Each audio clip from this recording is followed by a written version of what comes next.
Hello friend, welcome to all my YouTube channel. तो friends, आज हम जूनियर इंजीनियर इलेक्ट्रिकल का क्वेश्चन पेपर जो 2018 में department of water supply and sanitation, department of Punjab में conduct कराया गया था। तो फ्रेंड्स, वीडियो शुरू करने से पहले अगर आप इस चैनल पे नए हैं, अभी तक चैनल को सब्सक्राइब नहीं किया, तो प्लीज़ पहले चैनल को सब्सक्राइब करें, साथ में बेल आइकन को प्रेस करें ताकि हर इन्फॉर्मेटिव वीडियो का नोटिफिकेशन सबसे पहले आप तक पहुंच सके। तो अगर आपको वीडियो अच्छी लगे तो वीडियो को लाइक और शेयर ज़रूर करना। तो इसी के साथ शुरू करते हैं जी। Department of water supply and sanitation department on Punjab का जो पेपर है जो 2018 में कंडक्ट कराया था। तो रीड करते हैं question number first. Question number first है हमारे पास, the rating of fuse wire is always expressed in ampere hour, ampere volt, kilowatt hour is the right answer है जी amperes. Rating of fuse wire is always expressed in amperes. Question number second है, zero level detector is one of the application of op amp as, op amp आ गया operational amplifier. हमारे पास option है differentiators, इंटेग्रेटर्स, summing amplifier, comparators. तो comparator is the right answer है। Comparator क्या है? It is device that compare two voltage और करंट।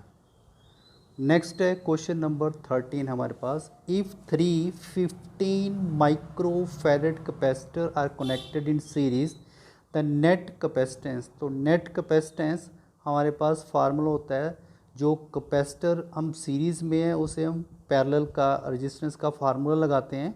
यहाँ पे आ जाएगा 1/15 प्लस 1/15 प्लस आ जाएगा 1/15। तो इसका एलसीएम आ जाएगा 15, ऊपर हो गया 1 + 2 + 3 आ जाएगा। तो ये कैंसिल करेंगे, कितना आ जाएगा 1/5। तो यहाँ से अगर हम 1/c की वैल्यू कितनी आ गई 1/5, तो c की वैल्यू कितनी आ जाएगी हमारे पास 5। ठीक है जी, इज़ द राइट आंसर है जी ऑप्शन फर्स्ट है 5 माइक्रोफैरेड।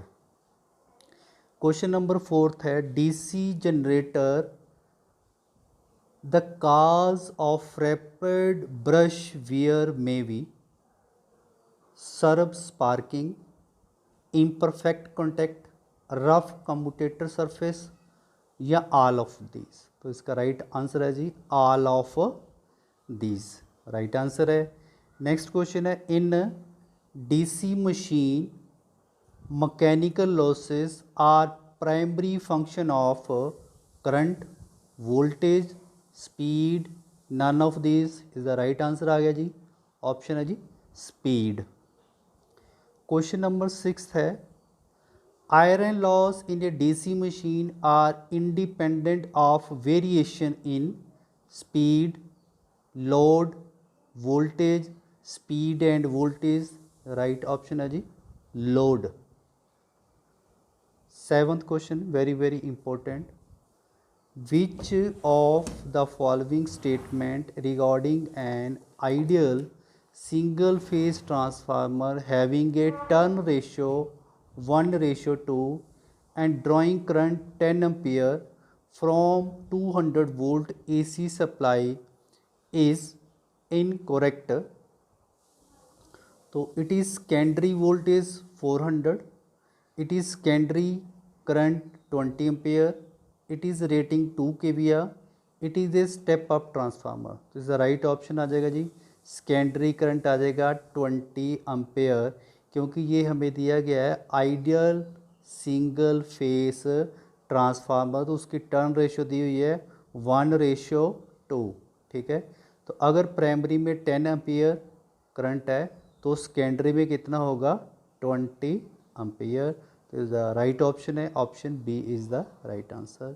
नेक्स्ट है क्वेश्चन नंबर 8 है, the term cogging is associated with 3 phase transformer, DC series motor, compound generator, induction motor. तो इज़ द राइट आंसर है जी इंडक्शन मोटर के साथ रिलेटेड है टर्म कोजिंग। नेक्स्ट क्वेश्चन है, क्वेश्चन नंबर 9 है, DOL starting of induction motor is usually restricted to low horsepower motor, high horsepower motor, variation speed motor, high speed motor।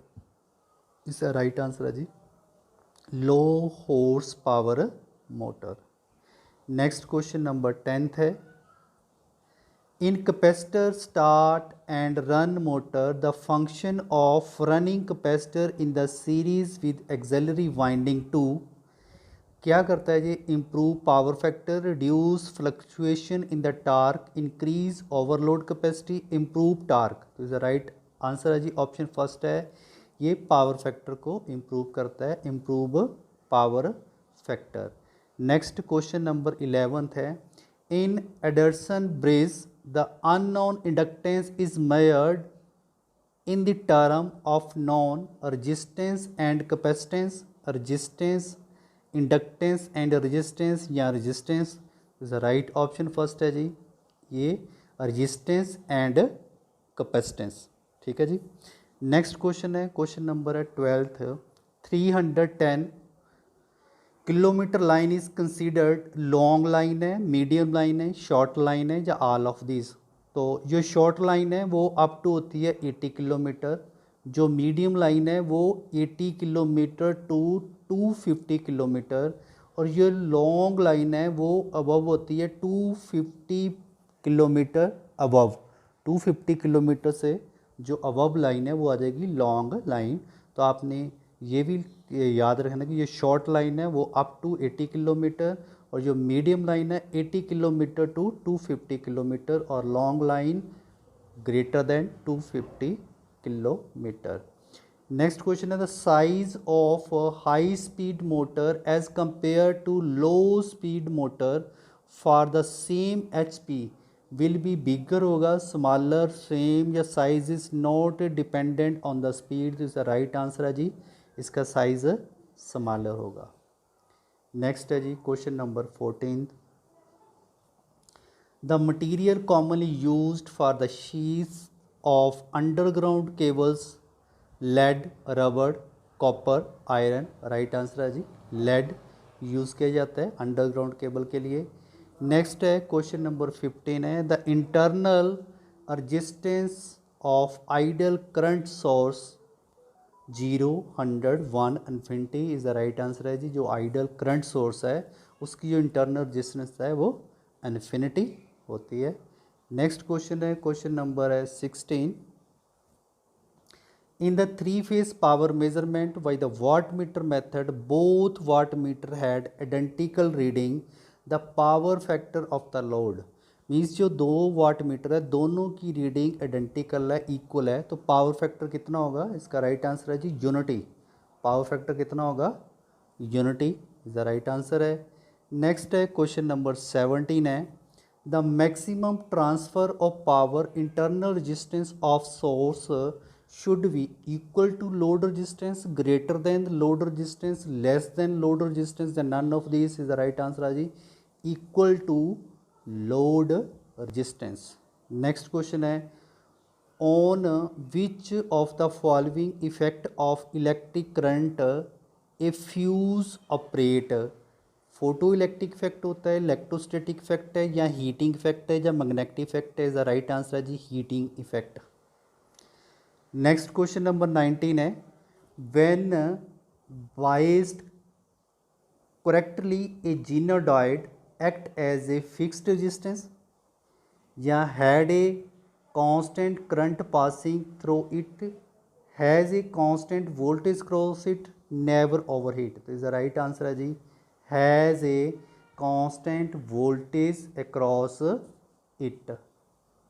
उसके बाद next question है, question number 20 है, load factor of A power station is generally equal to unity, more than unity, less than unity. तो इसका answer आ जाएगा कि less than unity. Load factor of power station is generally less than unity is the right answer है। Next question है, annual depreciation cost is calculated sinking fund method, straight line method, none of these are, both A and B is the right answer है जी, A and B, sinking fund method and straight line method, ठीक है जी। Next question है 22 है, selection of an electric motor for any application depends on which of the following factor। तो electrical characteristics है, size of rating of motor है, mechanical characteristics है, या all of this is the answer है जी, all of this. जब हमने electric motor की सिलेक्शन करनी है उसके इलेक्ट्रिकल करेक्टरिस्टिक्स भी, size, rating of motor, mechanical characteristics सारे देखने पड़ते हैं। इसका राइट ऑप्शन है all of these. Next question है, the load cycle for a motor driving a power press will be variable load है, कंटिन्यूस बट प्रेडिकल, कंटिन्यूस या intermittent and variable load है। तो इसका राइट आंसर है जी intermittent and variable load. Next question number है 24 है, which of the following protect a cable against mechanical injury. Bedding की जाती है, शीट की जाती है, आर्मोरिंग की जाती है, या नन ऑफ दिस। इसका आंसर है जी आर्मोरिंग। आर्मोरिंग क्या है, एक स्टील वायर होती है जो आर्मोर्ड की जाती है केबल के ऊपर। तो इसका राइट ऑप्शन है option C, armouring. Next question है 25, वेरी वेरी इंपॉर्टेंट है, transformer has 200 watt as iron loss at full load, the iron loss at half load. तो हमें क्वेश्चन दिया फुल लोड, फुल लोड पे आयरन लॉस कितना दिया है 200 वाट। अगर हम इसे हाफ लोड में लें तो हाफ लोड में इसका हाफ आ जाएगा, तो इसका स्क्वायर कर देंगे तो हाफ लोड में कितना आ जाएगा आपके पास 200। तो ये ब्रैकेट खोलेंगे, ये कितना आ जाएगा आई स्क्वायर आर, और नीचे आ जाएगा 4/200। तो जैसे हम आई स्क्वायर आर की वैल्यू निकालेंगे तो ये आ जाएगा हमारे पास I square R is equal to 200 divided by 4। तो इसे कैंसिल करेंगे तो कितना आ जाएगा 5050। तो फुल लोड पे था 200 वाट और हाफ लोड पे कितना आ जाएगा जी 50 वाट। उसका राइट आंसर है जी 50 वाट। नेक्स्ट क्वेश्चन देखते हैं, क्वेश्चन नंबर है 26 है, swamping resistance is added to the coil circuit to increase the sensitivity, reduce error due to thermal EMF, reduce temperature error, या reduce the power drawn by the instrument। तो इसका right answer है reduce the temperature error। उसके बाद है question number 27, very very important question है जी। इसमें दिया है कि two resistor of equal value when connected in parallel given an equivalent resistance of R, if these resistors are connected in series the equivalent resistance will be। तो कितनी होगी जी, हमारे पास चार ऑप्शन है। तो अब इसे हमने थोड़ा कैलकुलेट करेंगे कि कैसे है कि two resistor of equal value when connected in parallel. तो सपोज करो अगर हम रेजिस्टेंस R लेते हैं, दूसरी रेजिस्टेंस भी अगर हम R लेंगे, तो अगर पैरेलल में कनेक्ट है तो इसे हम फार्मूला लगाएंगे रेजिस्टेंस कैलकुलेट करने का। तो ये फार्मूला आ जाएगा हमारे पास ऐसे, ये आ जाएगा आर स्क्वायर और नीचे आ जाएगा 2R, आर कैंसिल हो जाएगा और ये आ जाएगा हमारे पास R/2। तो हमारे पास जो टोटल रेजिस्टेंस है वो आ रही है R/2। पर क्वेश्चन में कह रहा है कि two resistor of equal value connected in parallel given an equal resistance, equivalent resistance of R आना चाहिए। तो इसका मीन्स है R आने के लिए क्या है, अगर हम इस रजिस्टेंस को 2R लेते हैं, यहाँ भी 2R आ जाएगा और 2R यहाँ ना 4R। इसे हम ऐसे कर सकते हैं कि अगर हम रजिस्टेंस लेते हैं जी 2R और कितना आ गया 2R, तो जब इसका फार्मूला लगाएंगे 2R इंटू 2R, नीचे आ जाएगा 2R प्लस 2R और ये इक्वल आ जाएगा 4r² और नीचे आ जाएगा 4r। ये 4 के साथ 4 कैंसिल हो जाएगा, r के साथ एक r कैंसिल हो जाएगा, हमारे पास वैल्यू आ जाएगी r। अब कहता है कि इस रजिस्टेंस को अगर हम सीरीज़ में कनेक्ट करेंगे तो टोटल रजिस्टेंस कितनी होगी। तो अब हमारे पास एक रजिस्टेंस ये आ गई और एक रजिस्टेंस यहाँ पे ऐड करते हैं, ये कितनी आ गई 2 ओम और ये कितनी आ गई 2 ओम। तो टोटल कितनी आ गई जी 4 ohm. Is the right answer आ जाएगा option B is the right answer है जी 4r। ठीक है जी। नेक्स्ट क्वेश्चन है,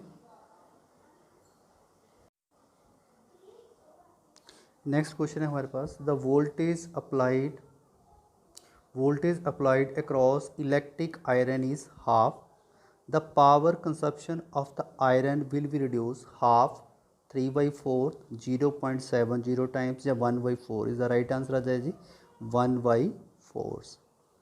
नेक्स्ट क्वेश्चन है, क्वेश्चन नंबर 29 है, the reactance offered by capacitor to AC of frequency 50 hertz is 10 ohm if the frequency is increased to 100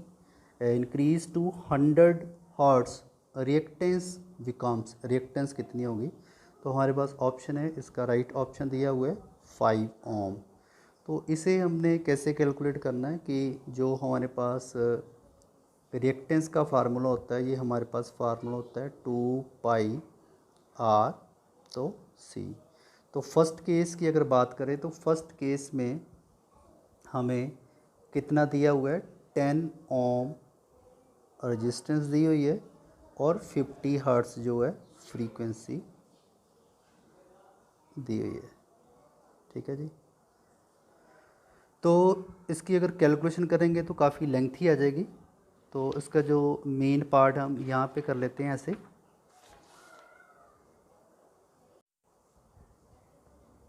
तो second case जो दिया हुआ है, सेकंड रिएक्टेंस जो हमने फाइंड करनी है, तो इसमें दिया हुआ है 100 हर्ट्स।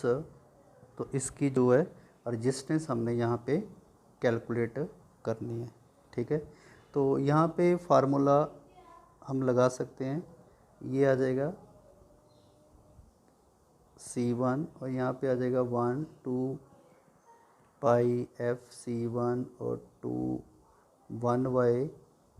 2πfC2। मैं आपको इसका जो न्यूमेरिकल पोर्शन है इसका एक अलग से वीडियो दूंगा ताकि आपको अच्छी तरह से समझ आ जाए। और ये कैंसिल हो जाएगा तो हमारे पास ये बच जाएगा, हमारे पास XC1 और SC2, यहाँ पे आ जाएगा F2 और यहाँ पे आ जाएगा F1 और F2 हमारे पास दिया हुआ 100 और F1 फ्रीक्वेंसी दी 50। ये कैंसिल करेंगे तो कितना आ जाएगा 2। तो यहाँ पे अगर हम x रिएक्टेंस 2 की वैल्यू निकालेंगे तो रिएक्टेंस 2 हमारे पास आ जाएगी, रिएक्टेंस 2 आ जाएगी हमारे पास C1/2। तो ये कितना आ गया हमारे पास 10 दी हुई है, तो इसे हम 2 के साथ डिवाइड करेंगे, कितना आ जाएगा 5 ओम। तो इसका राइट आंसर आ गया 5 ओम।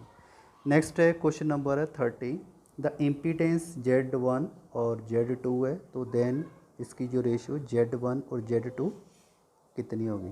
तो इसकी रेशियो ले लेंगे हम 20/10, आप देख सकते हैं स्क्रीन में, और जो उसका एंगल है वो माइनस कर दें 50 डिग्री माइनस 30 डिग्री, कितना आ जाएगा 20 डिग्री। दिस राइट आंसर आ जाएगा ऑप्शन डी। उसके बाद है नेक्स्ट क्वेश्चन है, क्वेश्चन नंबर है 31, normally which of the following has a negative temperature coefficient, platinum, thermistor, copper, nickel. Is the right answer है जी थर्मिस्टर। ठीक है जी, thermistor is the right answer. Next question है, peak inverse voltage PIV is applied across a diode when it is on a heat sink, reverse biased या forward वाइज। इसका right answer है जी option C reverse biased. Next question है question number 33, when an alternator is supplying unity power factor load the armature reaction will be produce. Is the right option है distortion of the main field. Distortion of the main field is the right answer. Next question है जी 34, very very important question है। 2 kVA transformer has iron loss of 150 watt and full load copper loss of 250 watt. The maximum efficiency of transformer will be occur when the total loss। तो friends maximum efficiency तब होती है जब हमारे पास iron loss is equal to copper loss. तो यहाँ पे आयरन लॉस कितना है 150 वाट, तो कॉपर लॉस भी कितना होगा मैक्सिमम एफिशिएंसी में 150 वाट। अगर अब इसे हम टोटल करेंगे तो टोटल कितना आ जाएगा 300 वाट। तो इसका राइट ऑप्शन है जी option C 300 watt. Next question है question number 35। 50 hertz 3 phase induction motor has a full load speed है 1440 RPM। The number of poles of the motor, तो number of poles find out करने हैं। Number of poles का formula होता है हमारे पास 120 F/, सिंक्रोनस स्पीड। तो फ्रीक्वेंसी कितनी है हमारे पास 50, तो स्पीड कितनी है 1440 RPM। तो यहाँ पे वैल्यू पुट करेंगे हम, तो कितना आ जाएगा 120 इंटू 50 इंटू 1440 RPM। जीरो के साथ जीरो कैंसिल हो जाएगी। 12 इंटू 12 144 और 12 10 120, 6 टू द 12 तो 5 टू द 10। तो आपके पास क्या बचा 5 और 5 25/6 हमारे पास बचा 25/6। तो जब इसे हम 25 को 6 के साथ डिवाइड करेंगे तो 6 4 द 24 1 पॉइंट, तो यहाँ डेसिमल के साथ जीरो लग जाएगा 6 1 द 6, तो 4 पॉइंट समथिंग। तो हमारे पास जो पोल है वो राउंड फिगर में राउंड डिजिट में आएंगे, यानी कि या 2 4 6 8, तो वो डेसिमल में होते नहीं हैं। तो 4 पॉइंट समथिंग इसका आंसर आ रहा है, तो इसलिए इसके नंबर ऑफ पोल होंगे 4। इसका राइट ऑप्शन आ जाएगा ऑप्शन ए, और इसका आंसर है 4 पोल। द नंबर ऑफ पोल कितने आ गए 4। इसके साथ इसका नेक्स्ट क्वेश्चन है क्वेश्चन नंबर है 36। 4 pole generator is running 1200 RPM. The frequency and time period of the EMF generated in the coils respectively। तो हमारे पास नंबर ऑफ पोल कितने दिए हैं जी 4, और RPM कितना दिया है 1200। तो हमने क्या निकालना है यहाँ पे निकालना है फ्रीक्वेंसी निकालेंगे। तो फ्रीक्वेंसी की वैल्यू आ जाएगी हमारे पास, यहाँ पे लिख लेते हैं फिर से, फ्रीक्वेंसी आ जाएगी हमारे पास speed into number of pole by 120, वही बेसिक फार्मूला। तो आरपीएम स्पीड कितनी दी है हमारे पास 1200, नंबर ऑफ पोल 4 है, यहाँ पे आ जाएगा 120। तो जीरो के साथ जीरो कैंसिल हो जाएगा, यहाँ पे कितना आ जाएगा 10, 10 इंटू 4 कितना आ जाएगा जी 40। फ्रीक्वेंसी कितनी आ रही है 40 हर्ट्स। तो अब इसमें ऑप्शन में से देखते हैं 40 हर्ट्स जो फ्रीक्वेंसी कहाँ पे है, तो option B is the right answer है जी 40 हर्ट्स। ये जो ऑप्शन है ये रॉन्ग है, इसका राइट आंसर है 40 हर्ट्स। तो जो उसका आंसर है, क्योंकि दूसरी हो किसी ऑप्शन में 40 हर्ट्स नहीं है, तो एक आंसर निकालेंगे तो दूसरा ऑटोमेटिकली इसका आंसर जो है कैलकुलेट हम आइडिया लगा। Option B 40 hertz 0.025 second. Question number है 37। A DC ammeter has a resistance 0.1 ohm and its current range है 0 to 100 ampere. If the range is to be extended 0 to 500 ampere, then the meter require the following shunt resistance। ठीक है जी, तो इसको आप ऐसे समझ सकते हैं कि ये हमारे पास एक एमीटर है, इसकी जो रेजिस्टेंस है 0.1 ओम है और इसकी रेंज दी है 100 एम्पियर। इसके शंट में हमने एक रेजिस्टेंस ऐड करनी है, वो कितने ओम की रेजिस्टेंस होगी ये कैलकुलेशन करनी है। अगर हम इसकी रेंज को इंक्रीज़ कर देते हैं 500 एम्पियर, तो क्या होगा कि जो इसमें जो करंट फ्लो होगा, तो इसमें करंट कितना फ्लो होगा 100 एम्पियर। तो इस तरफ करंट कितना इसमें फ़्लो होगा 500 माइनस 100, तो कितना होगा डिफरेंस 400। तो यहाँ पे जो करंट फ्लो होगा वो कितना होगा 400 एम्पियर। ठीक है, तो अब ये सर्किट जो है ये पैरेलल में है, रजिस्टेंस जो है एम मीटर के पैरेलल में लगी है। तो पैरेलल में क्या होता है, वोल्टेज जो हमारी है इक्वल होती है, था मतलब कि VSH वोल्टेज और वोल्ट मीटर की जो वोल्टेज है वो सेम होगी। तो VSH को हम चेंज कर देंगे IS इंटू RSH। तो यहाँ पे जो वोल्टेज है इसे हम चेंज कर देंगे एम्पियर मीटर, करंट और इसकी रजिस्टेंस। ठीक है जी, तो यहाँ पे RHS हमारे पास आ जाएगा। जो RHS हम निकालेंगे तो इसकी वैल्यू आ जाएगी आपके पास 100 इंटू 0.1 और नीचे डिवाइड करेंगे 400, क्योंकि करंट हमने निकाला है 400। तो इसकी कैलकुलेशन करेंगे, जीरो के साथ जीरो कैंसिल हो जाएगा, ये हमारे पास आंसर आ जाएगा 0.025 ओम। तो फ्रेंड्स मैं कोशिश करूँगा कि आपको ये न्यूमेरिकल जो पोर्शन है इसकी एक वीडियो अलग से शो करूँगा, बताऊँगा, ताकि आपको अच्छी तरह से समझ आए। तो इसका आंसर आ जाएगा ऑप्शन फर्स्ट, इसका राइट आंसर है जी। नेक्स्ट क्वेश्चन देखते हैं। क्वेश्चन नंबर 38 है, megger is used for measurement of high value. Current की वैल्यू के लिए, पावर के लिए, इंसुलेशन रेजिस्टेंस के लिए। सी इज़ द राइट आंसर है।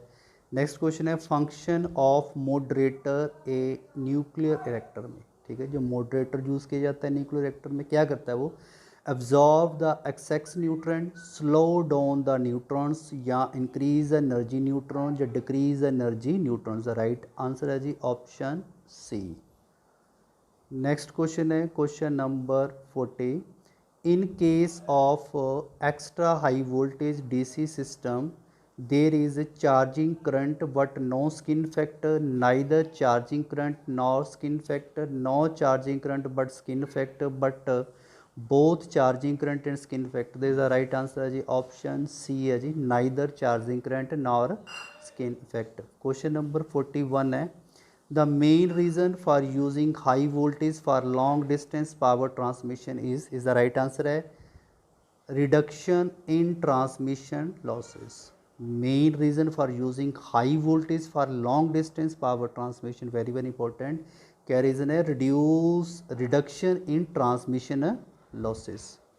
next question है 42, a free wheeling diode is used in a controlled rectifier circuit in case of resistive load, inductive load, capacitive load, all types of load. Right answer है जी inductive load के लिए free wheeling diode जो है use की जाती है। Next question है question number 43 है, a dual converter circuit has two bridge, out of one bridge work as a rectifier as the other choppers and inverter and other amplifier। is the right option है जी option B है, a rectifier the other as a inverter। उसके बाद है track, very important. Track क्या चीज़ है, uni direction diode है, combination of PN junction diode है, वाई डायरेक्शनल थ्रिस्टर है। तो ट्राइक क्या है कि ये बाई डायरेक्शनल थ्रिस्टर है। ये एक करंट कंडक्टिंग डिवाइस है और इसका सिंबल है ऐसे होता है,